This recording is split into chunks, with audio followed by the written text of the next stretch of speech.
পিসি ভাইপো মিলে চারি জায়গায় মন্দির করে বেড়াচ্ছে। সরকারের কাজ মন্দির মসজিদ তৈরি করা নয়, তারপরেও তিনি র্যান্ডমলি মন্দির করে বেড়াচ্ছেন। অপরদিকে মসজিদ না করলেও আমরা চাইনি সরকার মসজিদ করুক। আমি মুসলিম ঘরের জন্ম হয়ে বলছি, প্রয়োজন নাই সরকারের মসজিদে নামাজ পড়ার। আমার পূর্বপুরুষের রেখে যাওয়া মসজিদে আমি যথেষ্ট নামাজ পড়ার জন্য। কিন্তু আমার প্রশ্ন থেকে যাচ্ছে, আপনি একদিকে দুর্গাঙ্গন করছেন, সেই রাজারহাটের কবরস্থান বেহাত হয়ে যাচ্ছে, মোদীকে উল্টে আপনি সহযোগিতা করছেন।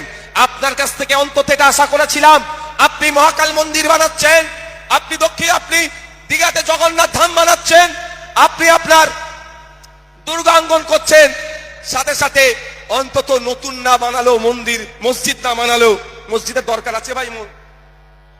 মমতা ব্যানার্জি বানিয়ে দেবে, তারপরে নামাজ করতে হবে, এরকম ব্যাপার আছে নাকি? হ্যাঁ, আপনারা কি চান সরকার মসজিদ করে দিক? আমি তো চাই না।